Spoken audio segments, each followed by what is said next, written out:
Hey everyone, welcome back to Uncle Harvey's Honey. I wanted to give everyone an update on the new apiary here. I got the fence in, I got some of the stands, I got that big tree out of here. I've probably been here 3 or 4 times, and it's, short days because of the winter. And only 2 trips to Home Depot, so I feel like I'm doing pretty good. Anyways, today we're going to focus on the electric fence. I'll give a general overview of the whole apiary here, but I wanted to go through the fence. I've been helping some people out with their fences, and I've said this before in many videos. This is modeled after the Alaska Department of Fish and Game.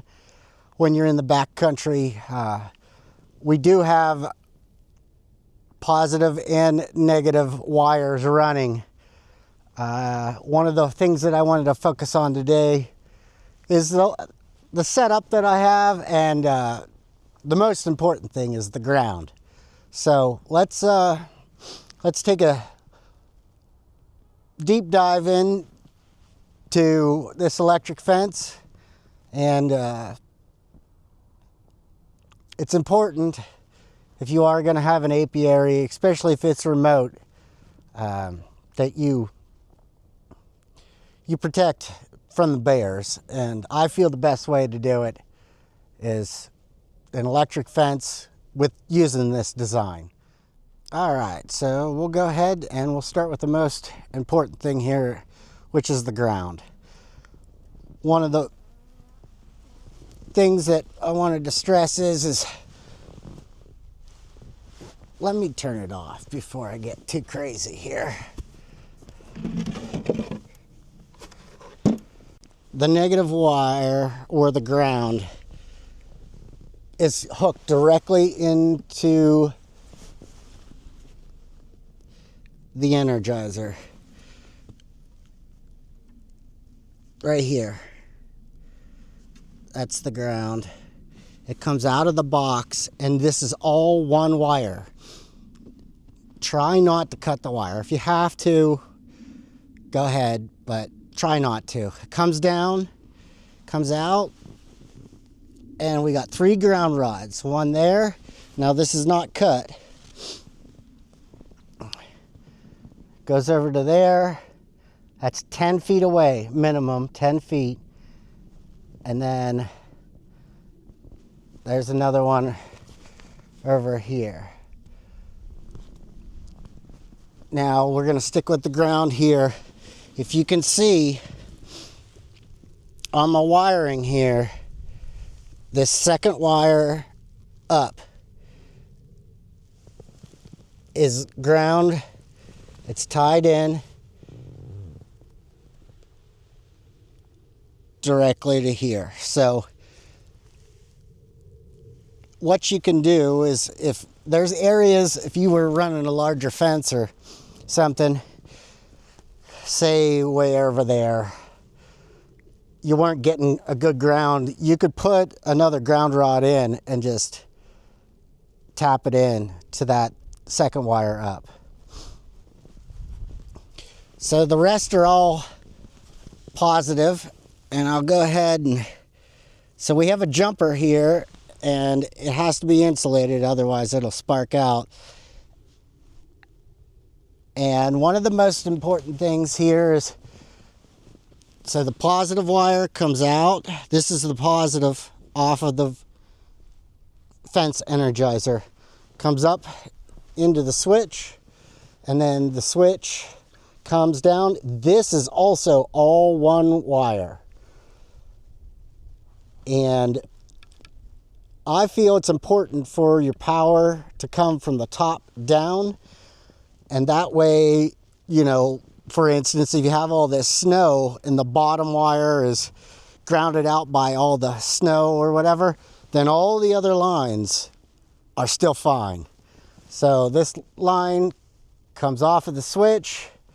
I have the same type of fence U-bolt connectors there. comes down. Now the spacing on this is approximately, I would say 10 inches. 10 inches. 10 inches. So we'll start from the bottom. The bottom always has to be hot or positive. This one is ground or neutral, and this is approximately 4 inches. 4 inches. Positive, negative, positive. And then the remaining are all positive. I would say about 8 inches. Yep, 8 inches up. And it goes to the top. And that's the general overview of the wiring.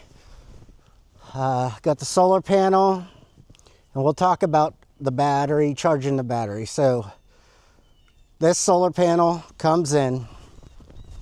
I always just put it in this box here. So the wiring comes in to the solar panel, and then this is the charge controller. And then from the charge controller, it's directly hooked up to the battery. One of the most important things, and I'm sure most people know this, is when you set up one of these solar charge controller, you have to hook up the battery first. Do not hook up the solar panel until the battery is already hooked. And then I have an old Parmac here. It's an old metal one. Some of my other ones, I have the newer version, but this one was sitting around the house and it works. This is just set up with the alligator clips for power. This has a switch here, but I have a switch on the fence. So I did turn it off because I'm messing around with the wires and showing everyone. But we'll go ahead and we'll turn this on. And I'm going to go and test the fence. And we're going to see what we get. If we get good voltage with frozen ground here, I'm going to be impressed. So let me go get that fence tester. We'll go ahead and check it. I'm going to take it directly off the ground here and check the wires. Well, I guess I need to close the gate. So it took me a few years to figure this out, but if you put your wires in order as you take them off and then put them back on in the reverse, they never get mixed up. So power is off. I'm going to get on the inside before I get...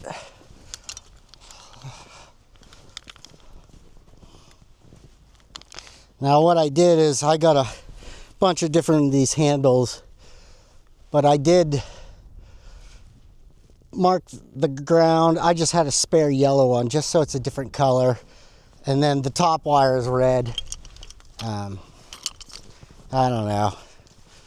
Makes sense in my head, so. All right, let's see what we get. Fences is live.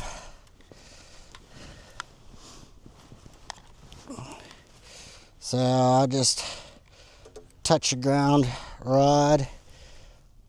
Bottom wire, 8,000, almost 9,000, 8.8 kilovolts. This one's going to be ground, 8.9 kilovolts, 8.9, so almost 9,000 volts. 8.8, that's weird.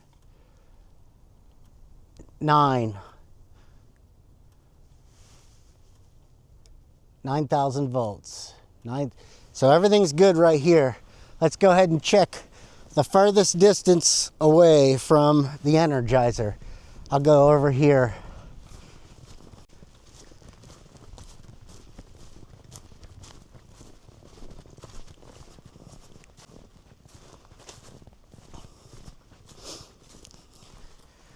All right, so, oh man, I touched the fence.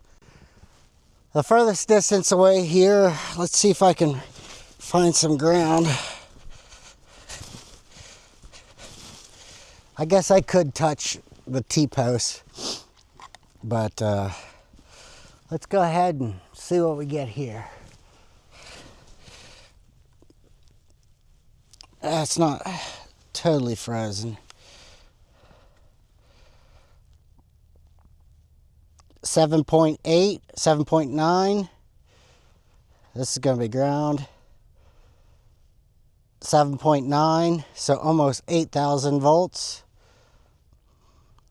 7.9, 8.2. Perfect. 8,000.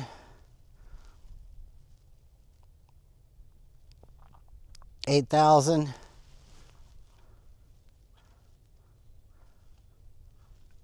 8,000.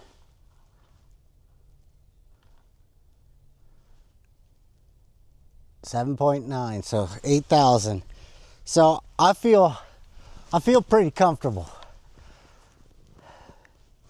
The other thing that you want to make sure you always do is put some signage up for in all cardinal directions or any way that someone could approach. And man, I've been putting the work to it, so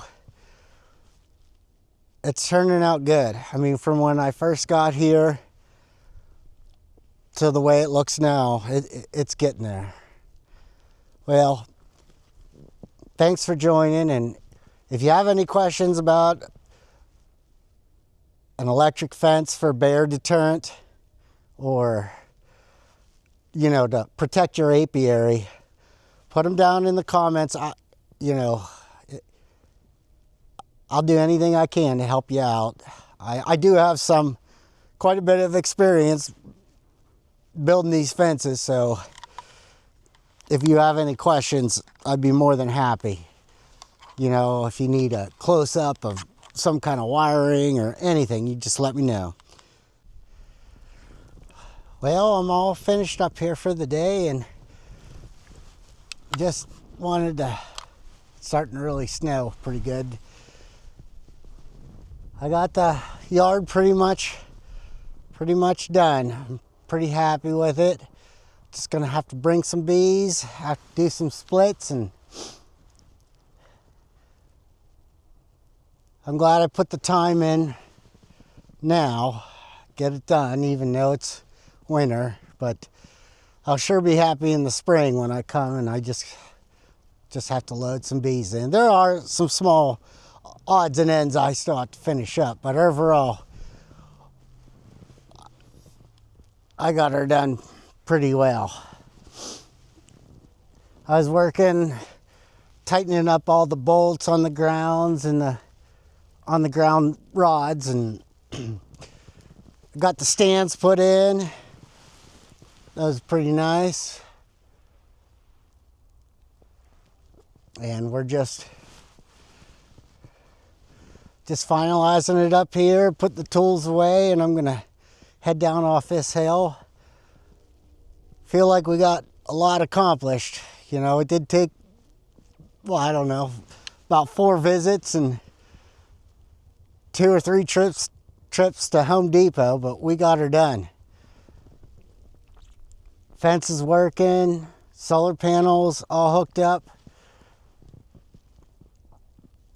I pounded in all these T-posts and put the insulators up, tightened the wire up real good. Yeah. Looks like we got a lot done here, so we're gonna move on, and I'm pretty proud of this yard from where it came from to where it is today. So we're gonna sign off here and say, be kind to your bees, and we'll see you next time.